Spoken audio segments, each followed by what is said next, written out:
자, 여러분 안녕하십니까? 자, 이번 시간부터 경제학 기본 강의를 시작하도록 하겠습니다. 챕터 1장 한번 들어가 보시면 경작에 대한 개요 이렇게 나와 있어요. 지금 여기 뒤에 경작을 공부하는 많은 친구들이 있습니다.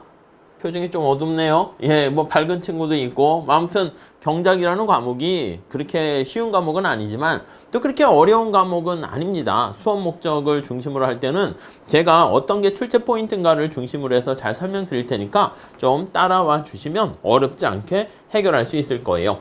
자, 우선 교재 19페이지 한번 보시면은요, 경작에 대한 기본적인 개요 이렇게 나와 있고요. 우선 희소성과 선택의 문제 이렇게 나와 있습니다. 여러분, 경제 문제라는 게 바로 뭐냐면 우리가 사실 자원이 희소해서 모든 문제가 발생하는 거예요. 자원이 많으면 전쟁이나 다툼 이런 문제가 생기지 않고요. 여러 가지 선택할 때 고민의 문제도 생기지 않습니다. 그래서 시작할 때 첫 번째 거기 보시면 자원의 희소성 이렇게 내용이 나와 있죠. 그래서 1번 자원의 희소성 이렇게 있어요. 자원의 희소성. 자, 우리 자원이라는 게 도대체 뭔데? 그거를 한번 좀 체크해 보시면 좋을 것 같습니다. 자, 우선 거기 밑에 경제적 자원이라는 게 나와 있고요. 근데 이 희소성이라는 게 왜 문제가 되냐면, 자, 우리 경작이라는 것은 인간의 여러 가지 상황을 살펴보는 겁니다. 그치? 인간이 모여있는 개개인들의 인간이라든가 인간이 모여있는 집단, 그걸 뭐 사회라고 할 수 있는데 이 대한민국 전체 사회의 선택 이런 것들 살펴보게 됩니다. 근데 거기 1번에 보시면 인간의 욕망은 무한하나? 그래요. 인간이 욕망이 무한하다니까 욕망이 무한합니다. 여러분도 마찬가지지. 이것저것 하고 싶은 게 되게 많잖아요. 근데 문제는 뭐냐면 저기 나와 있는 것처럼 그 욕망을 충족시켜 줄 수 있는 자원이 희소합니다. 희소하기 때문에 거기 보시면 희소하다는 게 제한 동그라미 있죠? 이걸 희소성의 법칙이라고 표현을 씁니다. 자, 그래서 자원이 희소하기 때문에 우리는 어떤 선택을 해야 되냐면 희소한 자원을 낭비하면 안 됩니다. 그래서 우리 욕망을 충족시켜 주기 위해서 어떠한 선택을 할 것인가 그런 걸 다루게 됩니다. 오케이? 자, 요것 때문에 우리가 어쩔 수 없이 선택이라는 문제에 직면하게 됩니다. 자, 경제학은 이런 거에 대해서 다루는 거야. 그래서 한마디로 선택의 학문이다. 이렇게 생각하시면 되겠습니다. 자, 이 모든 것들은 전부 다 희소성에서 등장하는 거예요. 가볍게 보세요. 이거는 뭐 인문 강의라든가 경제학 개론이면 조금 더 많이 말씀드릴 텐데 우리 수험 경제학에선 이 정도만 보셔도 충분합니다.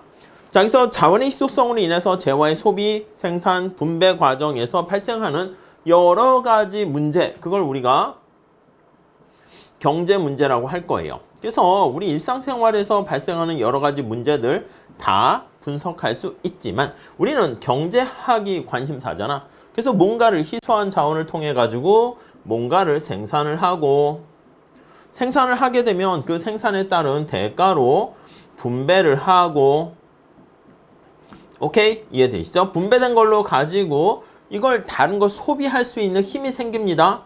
소비를 하게 되면 다시 이게 또 생산으로 연결이 돼요. 여기 나와 있는 것처럼 이런 식으로 전체적인 맥락에서 순환되는 그런 과정을 우리가 살펴보게 될 겁니다. 이런 것들은 우리 저 뒤에 거시경제 갈 때까지도 많이 얘기할 거예요. 자, 그리고 거기 화살표 있잖아. 자원이 희소하다라는 거 주의하셔야 되는데 이게 절대적으로 희소한 게 아니라 인간의 욕망에 비해서 상대적으로 희소하다 이렇게 보셔야 됩니다.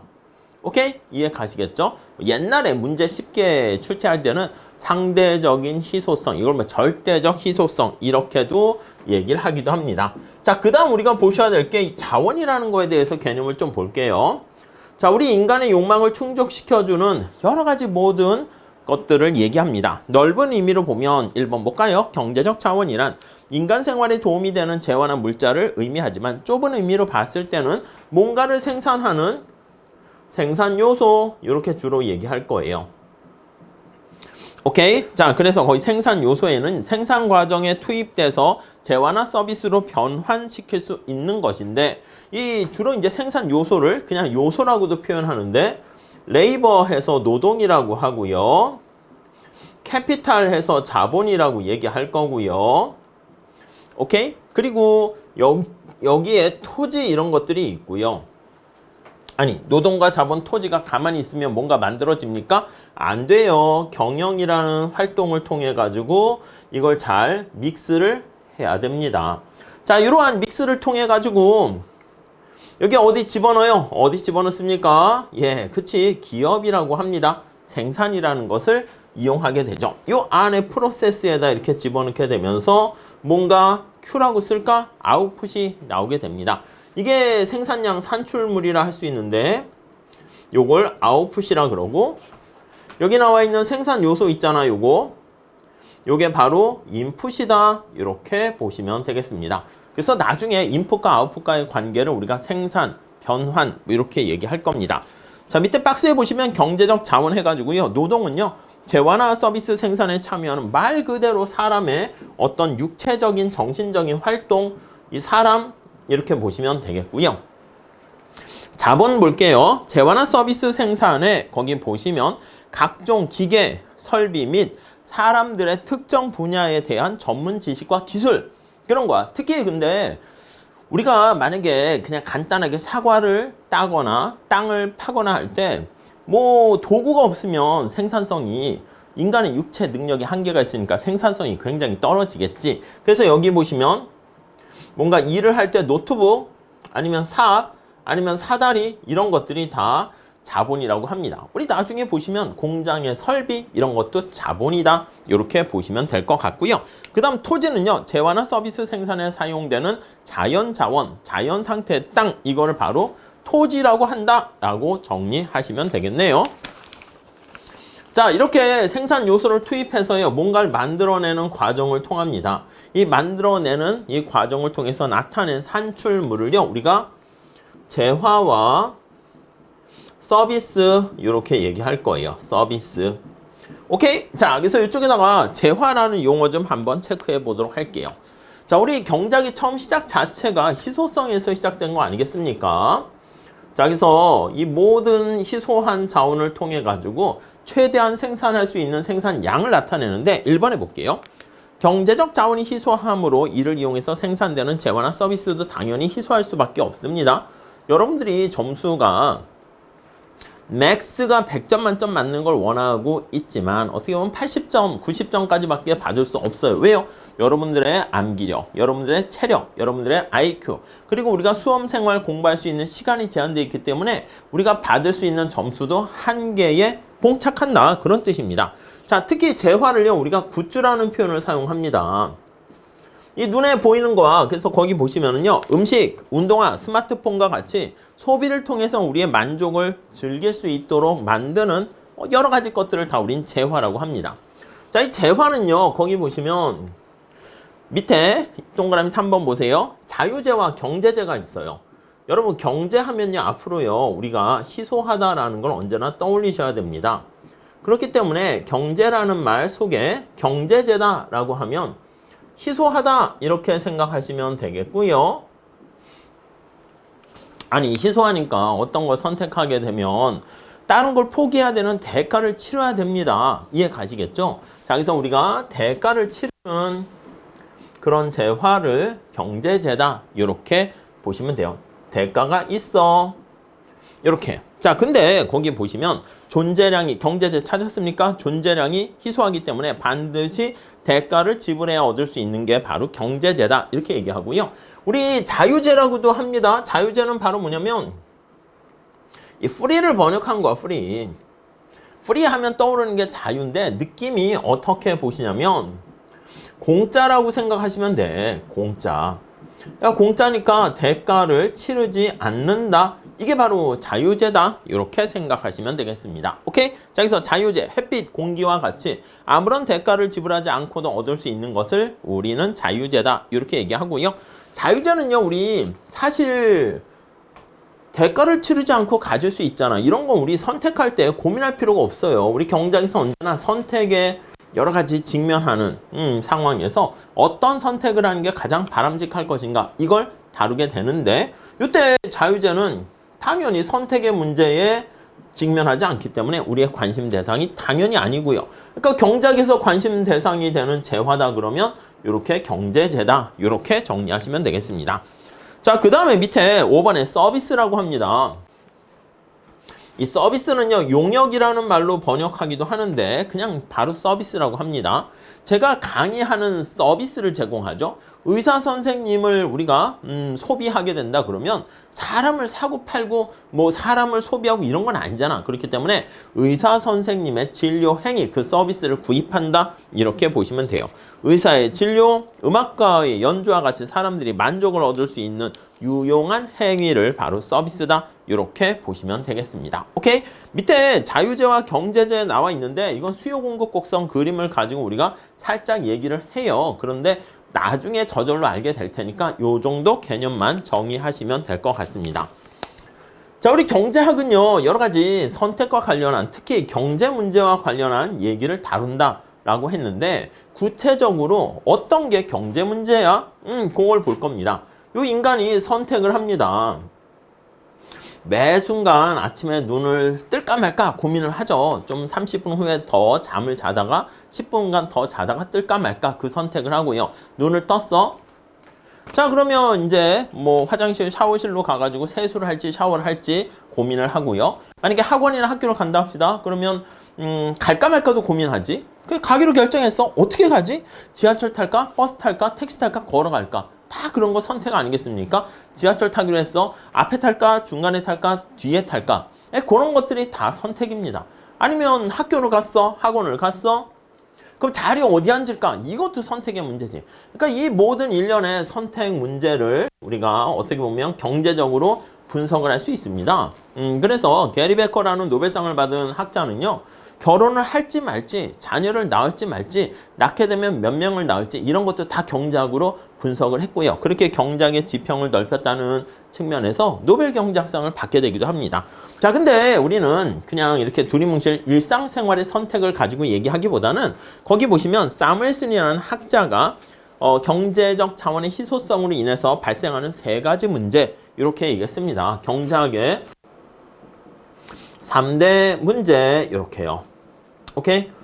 자, 뭐가 있습니까 하면 무엇을 생산할 것인가? What? 이거와 관련된 것입니다. 그치? 여러분들 생각해 보세요. 내가 뭐 졸업할 때가 됐어. 무엇을 생산하지? 공무원 시험 볼까? 아니면 자격증 시험 볼까? 자격증 시험을 보면 뭐 간평사를 준비할까? 회계사 준비할까? 변호사 준비할까? 노무사 준비할까? 여러 가지 선택지가 있잖아요. 그게 이제 첫 번째야. 그래서 거기 보시면 제한된 자원으로 모든 재화를 원하는 수준까지 생산하는 것은 다 불가능하기 때문에 어떤 재화를 얼마나 생산할 것인가 그거와 관련된 게 바로 첫 번째 문제가 되고요. 두 번째는 어떻게와 관련된 거야. 어떻게 생산하지? 내가 공무원 시험을 시작하려고 해. 자격증 시험을 보려고 해. 학원을 다닐지 집에서 독학을 할지 학원을 다니면 인강으로 들을지 실강 들을지 뭐 그런 것들 선택해야 되지 않겠습니까? 생산하는 방법과 관련한 게 어떻게 생산할 것인가 이거고요. 그 다음에 생산한 다음에 for whom 이렇게 얘기합니다. 이게 이제 분배와 관련된 거야. 거기 보시면 누구를 위해서 생산할 것인가, 생산된 재화나 서비스를 사회 구성원한테 어떻게 나눌 것인가. 이게 나중에 보겠지만 소득 분배와 관련한 공평성의 문제가 요거와 관련돼 있다. 이렇게 보시면 되겠고요. 그게 아니고 여기 나와 있는 두 가지 문제 있잖아. 어떻게 무엇을 어떻게 생산할 것인가. 이게 자원의 효율적인 배분과 관련한 우리 나중에 볼 거야. 효율성과 관련한 개념이다. 이렇게 정리를 하시면 되겠습니다. 오케이, 그 정도 봐주시고요. 근데 이거 말고 요즘 같은 경우에는 좋아, 내가 시험 준비를 하기로 했어. 그럼 언제 시험 준비를 할 것인가? 거기 보시면 동그라미 2번에 나와 있죠. 언제, when까지 집어넣기도 해요. 그치? 이것도 중요한 문제지. 지금 할까? 나중에 할까? 아니면 희소한 자원을 지금 사용해 버릴까? 지금 사용하면 나중에 미래 세대가 사용할 게 없어지잖아요. 그렇기 때문에 이런 것들은 세대 간의 자원 배분 갈등 문제로 이렇게 나타나기도 합니다. 네, 그 정도 봐주시죠. 자, 그래서 4번에 보시면 이러한 경제 문제를 어떻게 해결할까 해서 밑에 참고 그림이 나와 있잖아요. 이런 경제 문제를 해결하는 방법이 여러 가지가 있을 거야. 근데 우리가 사용하는 방법은 주로 시장의 원리를 사용을 합니다. 시장이다라고 하면은 시장, 마켓이 뭡니까? 물건을 사는 사람과 파는 사람들이 모여있는 장소를 시장이라 하잖아. 그런 것들을 대상으로 하는 것이고요. 거기 보시면 시장에는 제일 중요한 게 가격입니다. 그래서 우리가 앞으로 시장에 대해서 배우는 게 경제학이에요. 노동경제학 하면은 시장은 시장인데 노동력이 거래되는 시장을 노동경제학. 만약에 우리 화폐경제학, 시장은 시장인데 화폐가 거래되는 시장. 이렇게 보시면 되겠습니다. 오케이.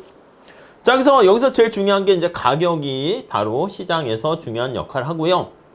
이거 말고 거기 나와 있는 것처럼 정부의 계획, 통제, 자, 시장 메커니즘 아니면 정부의 메커니즘 요거 두 가지 살펴볼 거야. 우리가 쉽게 얘기하면 극단적인 걸로 예를 들면 시장 메커니즘에선 야, 아담 스미스가 얘기하는 보이지 않는 손에서 이러한 희소한 자원이 적절하게 배분될 테니까 정부야, 너 개입하지 마. 작은 정부 아예 개입을 하지 말도록 주장하는 것이고, 정부를 강조하는 뭐 약간 사회주의, 북한, 뭐 공산주의 이런 거 같이 뭔가 정부가 직접 계획하고 지시하고 통제하고, 오늘날은 당연히 양극단에 있지는 않고요. 요 안에 절충된 수준을 찾아요. 그래서 시장 메커니즘을 기반으로 해서 우리나라나 뭐 미국, 뭐 일본, 저런 영국 다 그렇겠죠. 시장 메커니즘을 기본으로 해서 정부가 위기 상황에 적절하게 개입을 하는 혼합경제 체제죠. 물론 중국이나 이런 데에서도 정부가 계획하고 지시하고 하지만 시장 메커니즘을 약간 도입을 해서 절충을 하는 방안을 사용하게 되는 것이죠. 오케이, 그 정도 봐주시면 되겠습니다. 자, 그 다음 페이지 가보시면 경제 주체와 경제 순환 나와 있는데 지우고 다시 한번 볼게요. 자, 우리가 지금 경제학에 관심을 갖고 있어요. 그 대한민국 경제가 이렇게 있습니다. 그랬을 때 우리의 관심사는 야, 대한민국 경제에서 아니면 우리가 영화나 드라마를 보면 주인공을 알아야 되지 않습니까? 여기 어떤 주인공들이 있는가 그거를 살펴볼 겁니다. 이걸 뭐라고 하냐면 경제 주체라고 얘기하는데요. 주체. 자, 그때 거기 보시면은요. 1번 시장 경제에서 각 경제 주체들이 시장을 통해서 상호작용하는 과정에서 그치 시장에서 물건을 사고 팔고 활동을 하게 된단 말입니다. 그런데 요때 요 사람이 누군가에 따라서 이게 만약에 소비자가 될 수 있고요. 소비자, 여러분과 제가 이제 소비자가 될 수 있죠. 요 사람은 이제 기업이 되는 거야. 생산자가 될 수가 있고요. 소비자와 생산자들 간의 행동 이런 것들을 살펴봐요. 그 외에 이게 이제 가장 기본이 되는 경제 주체야. 민간 경제 주체 이렇게 얘기할 겁니다. 자, 그래서 밑에 박스 한번 보시면 경제 주체 있죠? 가게, 소비자가 우리가 이제 보통 가게라고 얘기합니다. 그리고 생산의 주체가 되는 게 보통 기업이라고 얘기하고요. 그 다음에 이렇게 나와 있는 게 밑에 한번 보시면 민간 경제 이렇게 얘기합니다. 요게 민간 경제 이렇게 얘기하고요. 오케이. 요 이제 소비의 주체가 이제 주로 이제 가게가 되는 거지. 가게가 되고요. 주로 생산의 주체가 이제 기업이 생산의 주체가 되고요.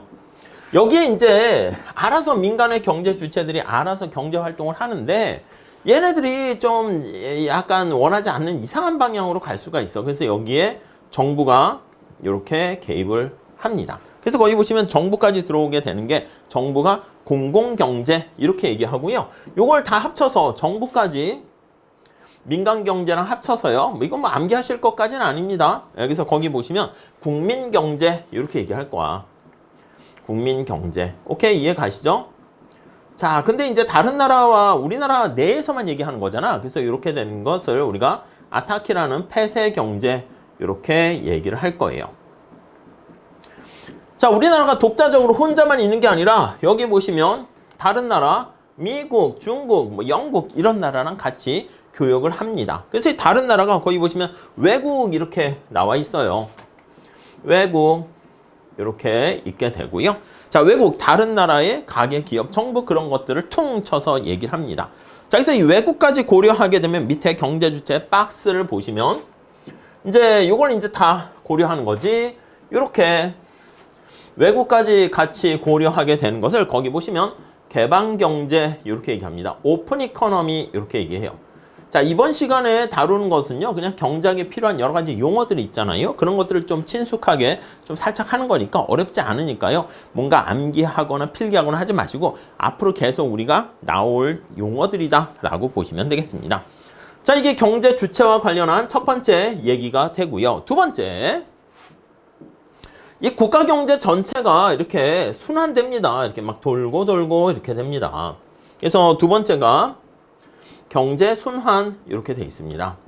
우리 몸에 비유하기도 합니다. 우리 몸에도 피가 돌고 산소가 돌고 이렇게 되면서 우리가 생활을 할 수 있는 거잖아. 국가 경제 전체도 마찬가지가 됩니다.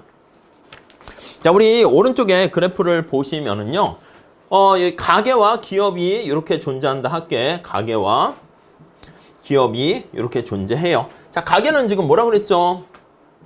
소비의 주체, 기업은 생산의 주체, 이렇게 보통 얘기를 합니다. 자, 그런데 거기 보시면 가계가 이쪽에다가 노동과 자본을 제공을 하는 거야. 노동과 자본을 기업에게 제공을 하면 기업이 그걸 통해 가지고 뭔가 생산물을 만들어요. 거기 보시면 재화와 서비스를 만들어요. 상품이라 할게요. 상품을 만들어서 제공을 합니다. 물론 이 이면에는 뭐가 흘러갑니까 하면 이면에는 돈이 이렇게 흘러가요. 아니, 물건을 기업이 생산한 자동차나 노트북을 우리 가게가 구입을 하도록 하면 그 이면에 돈이 들어가겠죠. 그리고 가게에서 노동과 자본을 제공했어. 아니면 토지를 제공하고 경영 능력을 제공했어. 그럼 그 이면의 대가로 역시 돈이 흘러가요. 그래서 이 하얀 색깔은 어떤 실질적인 재화나 서비스가 직접 이동하는 경로를 나타냈고 그 이면은 give and take, 우리가 앞에서 본 것처럼 공짜가 없다고 그랬어요. 대가를 지불하기 때문에 그거에 따른 대가가 화폐로 이렇게 돌고 돌고 도는 것을 알 수가 있습니다. 자, 그래서 2번 한번 볼게요. 경제순환. 가계는 생산 요소 시장에서 노동과 자본의 생산 요소를 공급하고 노동력을 제공하거나 여러분들이 집에 갖고 있는 톱이라든가 아니면 여러 가지 도구 같은 거, 사다리 같은 거 있는 거를 제공할 수도 있겠지. 자, 그래서 재화시장에서 재화나 서비스를 돈을 받아서 구입을 합니다. 자, 기업은 재화시장에서 재화나 서비스를 공급해요. 상품을 공급한 다음에 대가로 돈을 받아. 이게 판매 수입이 되는 거지. 오케이. 그래서 이게 나중에 보겠지만 매출액 판매 수입이다. 이렇게 보시면 되겠고요. 가계에 노동과 자본을 제공한 이게 바로 임금이 되거나 아니면 이자가 되거나 토지에 따른 대가가 뭐 지대가 되거나 경영에 대한 대가를 우리가 이윤 이렇게 표현할 겁니다. 자세하게 볼 거야. 지금은 이 흘러가는 모습만 잘 체크해 주시면 될 것 같습니다. 3번, 재화시장에서 각 재화의 가격이 결정되면 기업은 어떤 재화를 생산할지 말까, 생산할까 말까, 그리고 생산할 때 생산 방법, 노동과 자본을 얼마나 사용할까, 그런 것들을 고민하게 되죠. 5번 보시면 이 과정에서 생산 요소 가격이 결정되고 희소한 경제적 자원이 어떤 재화에 얼마나 사용될까, 그런 것들을 살펴보게 됩니다. 자, 이제 준비가 됐습니다. 자, 그래서 어느 정도 돼서 도대체 경제학이란 도대체 뭐냐, 살짝 정의를 한번 내려보도록 하겠습니다. 자, 이코노믹스라는 것은 거기 나와 있습니다. 주로 자원의 희소성으로 인해서 발생하는, 제일 중요한 게 자원이 희소하기 때문에 모든 문제가 발생한다니까.